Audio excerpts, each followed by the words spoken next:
Hello, welcome back to Otter Pop Culture. Today we're going over the fifth album by Jesse McCartney called New Stage. So, Jesse McCartney has been around for a while, a long time. His first album came out in 2004 called Beautiful Soul. And he was part of the Disney direction. He was part for a while until he kind of broke out of that and did his own thing around 2008. And I feel like 2008 officially, this album Departure, was when I actually I fell even further into him. And I was like, okay, I actually feel on like this guy. I like his sound, and he's doing a different sound, and he also dyed his hair to being like more. I'm trying to do this lighting. This is actually better. To the to more like darken his hair, and actually I think he did dye his hair black, but I think he kind of formed it back to his natural brown hair, because before he used to be blonde. But yeah, anyways, I love his sound, I love his music. He's a really great songwriter. He's wrote for a lot of people um throughout his whole career, and his career himself has been kind of there's I think the last album he's done was in Technicolor, which was like 2014. So it's been a long while since he released anything, and he's done tours since then and released some singles, but nothing really big until maybe like earlier this year, or maybe a little bit last year.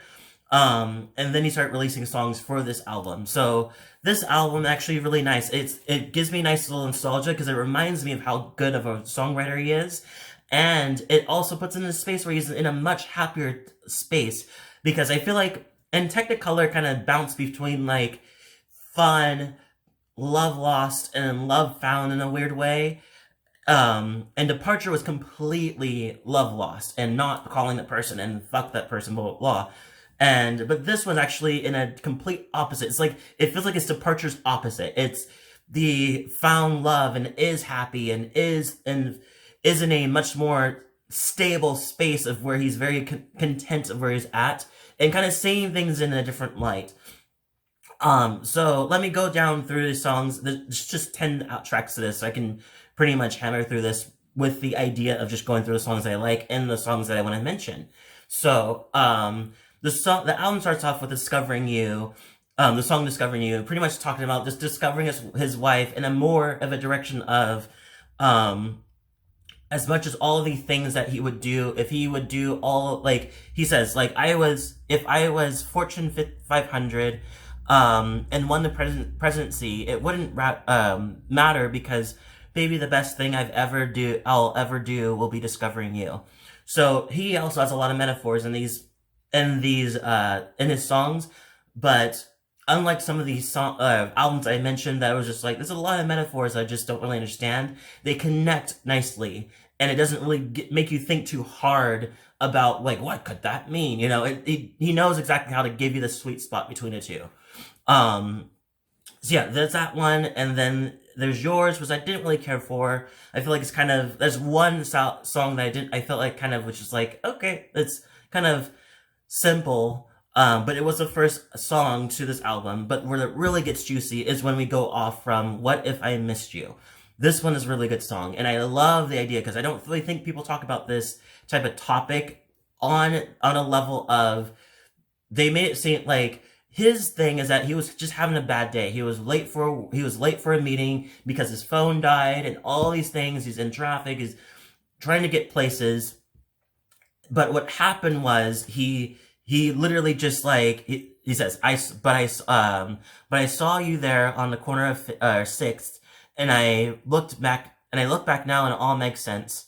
And I feel like in that direction he because of all those things happening, all those bad things or with all those things happening to him, that led him to his wife, honestly, like seeing her for the first time in that corner. So he thinks about the ideas, like it was definitely just timing just lined up perfectly.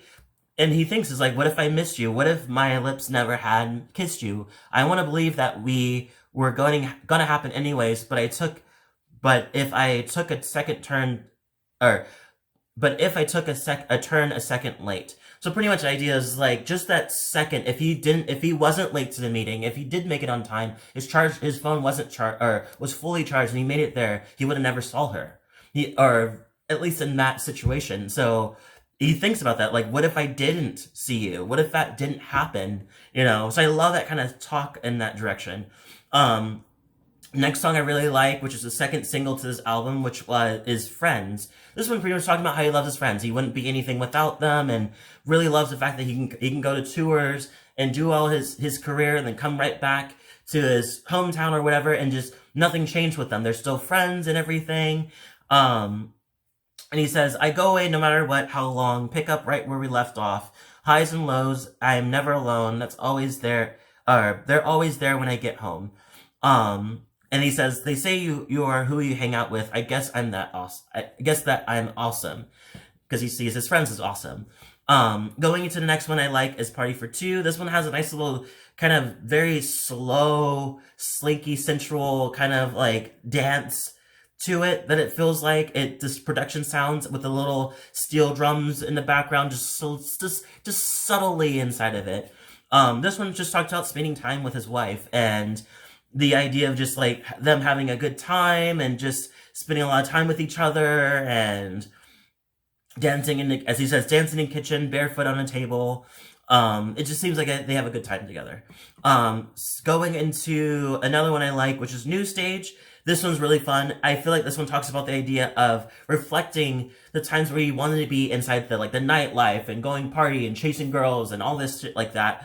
And as he looks back at these things, he's like, oh, I feel like there's something I seem to lean into more of the simple things and the small things and all the things that just like that happens in life that seem to matter more to me. He says, I got everything I wanted, but it don't make me feel the same. These little things I thought meant nothing are all of a sudden the things I crave.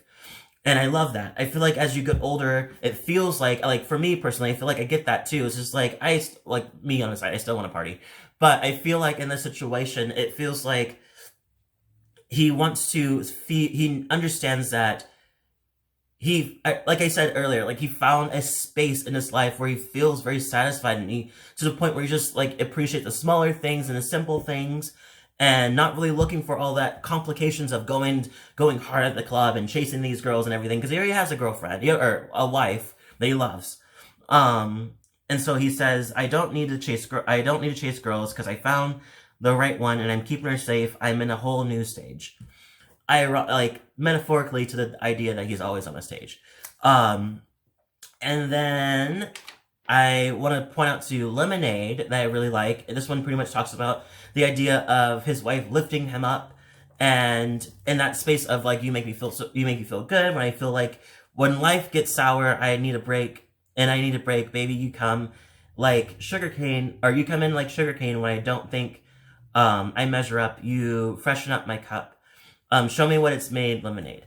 It's mostly acoustic with a guitar solo in the middle, and I really like that. And I feel like that's the end of the album, by the way. I feel like this album is really nice in that direction, and it's a nice, really refreshing of a reminder of what an actual love album looks like. Because I feel like some of the guys that I've seen in lately are just like, my girlfriend's here and I was lost without her. I was doomed. Nothing in my single life was going right. So I needed a second person to be in my life to make it worthwhile. It doesn't seem like that's the case in this direction. It seems like he's complimenting all the things that they have together, with on top of some things that he likes that she could help him with. But you can tell, but just a difference of, I was late to work and I was waiting for this day to end, more than my life was crumbling to the floor and no one, not my friends, not myself, not anything was ever gonna work until she came in and she saved me. And I was like, that sounds like you're really dependent on her then, because if she goes away or shit starts to happen, you're gonna be a complete wreck again because you can't seem to be your own person. But that's why I felt like a good handful of albums, Justin Bieber, or people like that. It's just like, wow, you seem so miserable, but I guess you were super miserable without a partner with you. But I like that. It's like he has this independence still, and she has her own independence, but they also have this, they feed into each other, which is really, really nice. I like. So he doesn't sound desperate. He doesn't sound like, oh, kind of thing, which is ridiculous. I like that for this album. I give it an 8 out of 10. Leave a comment below, tell me what you thought. If you like this album, tell me your favorite songs. If you didn't, let me know too. If you like this video, hit the like button, subscribe button, notification bell too, to get more of my videos. Thank you so much for watching, and I'll see you all in the next video.